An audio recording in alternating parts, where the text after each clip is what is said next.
All right, what's going on?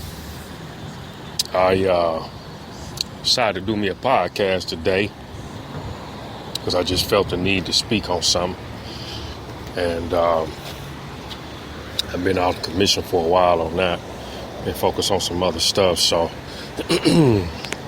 if you've been looking for me to shoot something out, that's what's been going on. I ain't putting nothing out because I've been kind of stepping back for a minute, looking at my next move. But for those folks that do not know who I am, I go by the name Cool Water, proper internet marketer, blogger.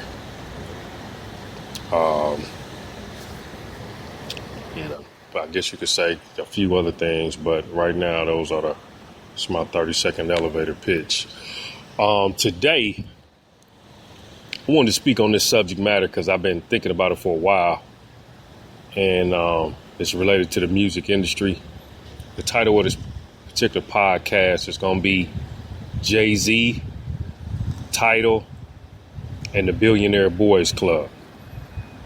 Jay-Z, Tidal, and the Billionaire Boyz Club. Now, what am I talking about? As you all know, Jay-Z got a hold of Tidal through some other means by somebody else that wanted to sell it off. He got a hold of it. He's been holding it.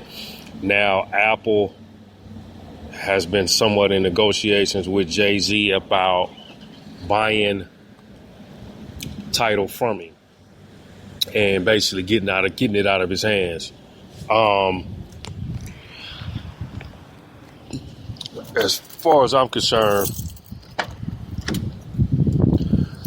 Jay-Z really is in a power move position, but like so many Negroes that get the opportunity to really play for power,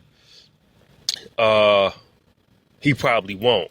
Now, none of this is rooted in facts. I ain't done no research. I'm going off what my eyes have glanced and seen. So this is an opinion, but it's an opinion that will be probably better understood. I did a podcast for about 6 weeks called Who Killed the Black Entrepreneur? And in that, I talked about all the reasonings and all of the things that happened that stifled black entrepreneurship after we came out of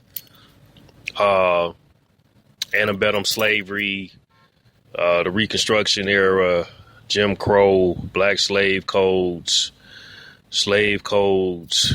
on and on. And with that being said, it put us in a position where we really wasn't in a position to own and control none. We were stifled, hindered, and neutralized. So now, as 2016 has progressed on throughout the years, earlier years in music industry and other people, you have folks like Puff Daddy, with the Bad Boy record label. He really don't own that particular label from what I'm understanding, or he doesn't own the majority share. Death Row Records got bought by a Jewish woman who bought the whole Death Row catalog that they made hundreds of millions of dollars off for about $12 million. So she collecting, the royalties off of that work that all them brothers put in. The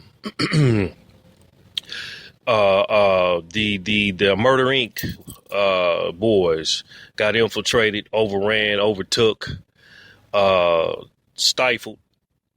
The only person that really, even Eazy-E, he was, pretty much the main 100% owner, or he had the majority share of Ruthless Records.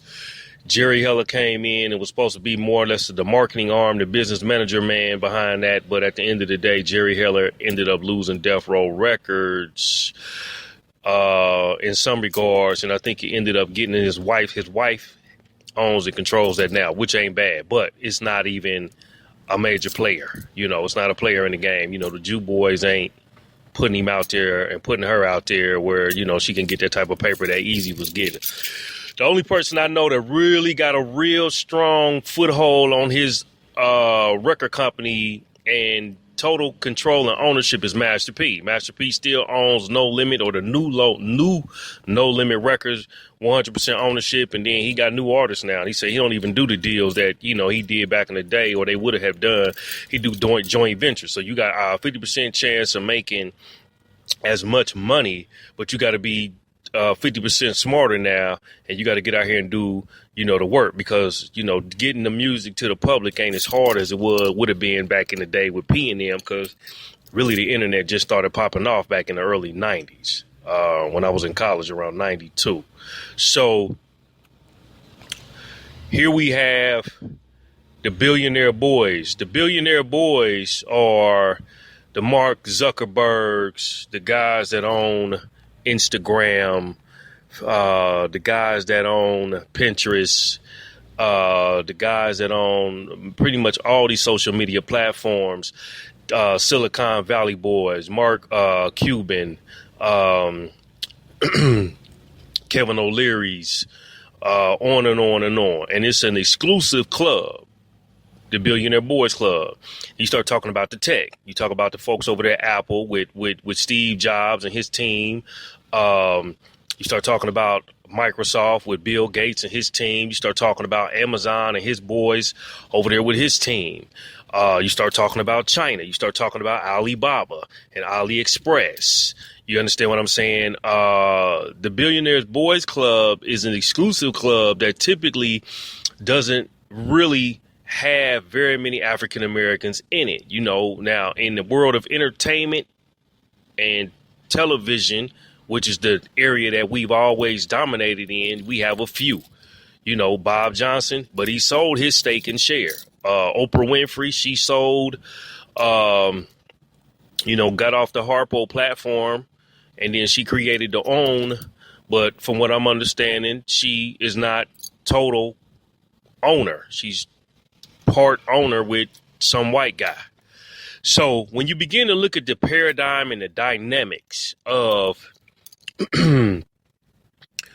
power, what power is, what it means, what the end result is in the long run, black folks don't play for a position of power, which is something that Dr. Claude Anderson has been preaching about, through his books. And that's why he, termed his company Powernomics, the book Powernomics.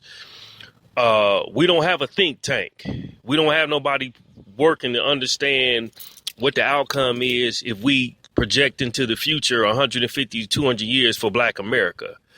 So when you look at the music industry, which is not owned, ran, or controlled by African Americans, it's owned, ran, and controlled by Jewish, Italian, German, Russian folks, some being inside the elite, some being outside. You start to understand that, man, when we start talking about money, some of y'all just rich, and then there's some people that's wealthy. Big difference. Going back to the topic, Jay-Z, Tidal, and the Billionaire Boyz Club, Jay-Z right now has a real opportunity to become a real power player in the technology space. This is why I would hope he don't sell as quickly as he probably will. Now, I was looking at something today, say Kanye West got 3%. He want to hurry up and get the deal sold. I think, it could possibly be because Jimmy Iovine seemed to always have his hands in everything.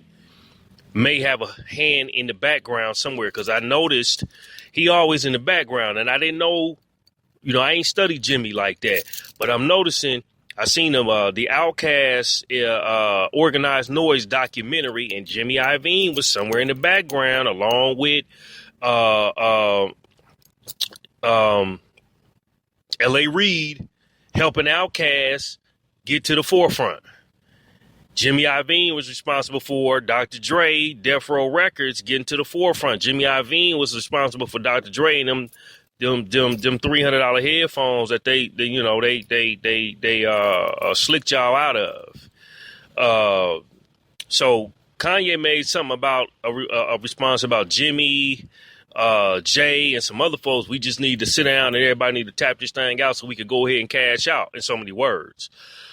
But again, nobody black that got money is playing for a position of power. Now, you take somebody like a Irvin Magic Johnson. Irvin Johnson, he got a lot going on. He got a lot of his hands in a lot of dealings in the real estate and a lot of other things, but it's always tied to someone that's of European descent to a degree, and not totally owned, controlled, and ran without their input or their consultation for him to get his situation off, because he was kicking his ass. He was kicking ass for TGIF Fridays. He was running that. And then he had Magic Johnson Theaters, which was really, really becoming a power player.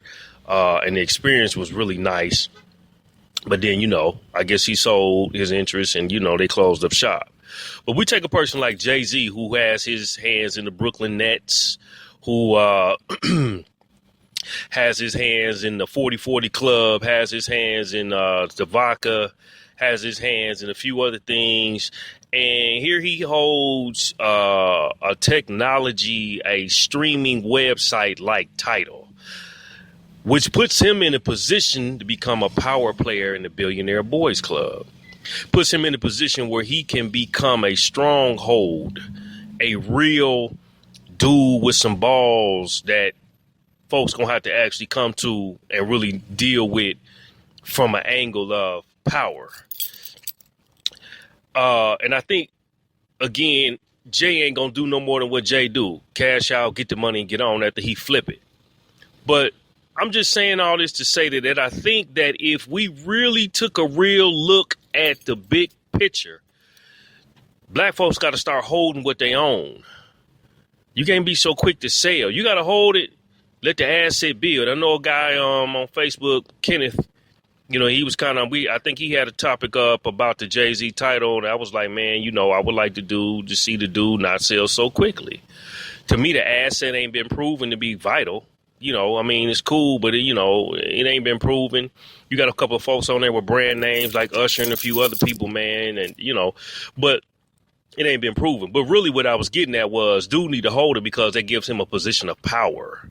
You know what I'm saying? As Jay-Z say, you still owe us for what y'all did to the Cold Crush. Okay, well, make these white folk pay. Make them pay. You at the top of the food chain dealing with cats from all industries because you making so much money. Make them pay.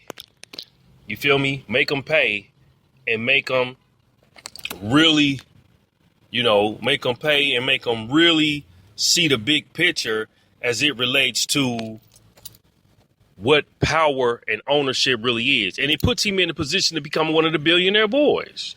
It puts him in a position to really, really finagle his way into some other areas, man, that he might not be able to get into, because no matter how high you go up, you still a nigga at the end of the day when you start talking about dealing with, other cultures. You know what I'm saying? The Asians is gaining their respect because, they come in, the guy with Alibaba, he right up there with Amazon. Old dude over there, Zappos. He right up there with, Amazon bought his company, but he still got so many. Well, I think he gave him like 24,000 shares or something like that. He still has a position of power, So I think that black folks who keep getting in business don't get in business with the real potential gain for long-term strategy of power, control, ownership, and wealth. And wealth is the last thing on the totem pole because you got to have all your other ducks in order and then the money come to you. You feel me? So I think Jay-Z should hold. I think Jay-Z should play the game to win because I think that he will be right up there with the Zuckerbergs and the Steve Jobs and the Apples and all these other guys if he played that game. I don't know how 100% pro-black he is about, being in charge of black music from a streaming standpoint and really using that as a position of power. I don't know, what his take on it is. But at the end of the day, I think that these guys don't understand the history. They don't understand what's really needing to be done in order to stay in a position to play to win. Because as soon as you get something, white folk gonna come buy it from you. because they already know what's up. And most of us get caught up in the money spectrum. Oh, it gave me $100 million. Man, that shit worth way more than that. You know, way more. Mark Zuckerberg ain't gonna never sell Facebook. The people that own it with him, they gonna keep cashing out. They ain't finna sell that. Why?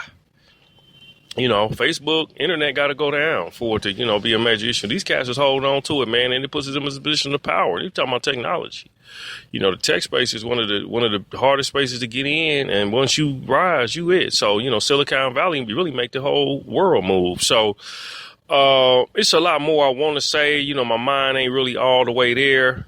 But at the end of the day, I think, again, Jay need to hold, because it's a position of power.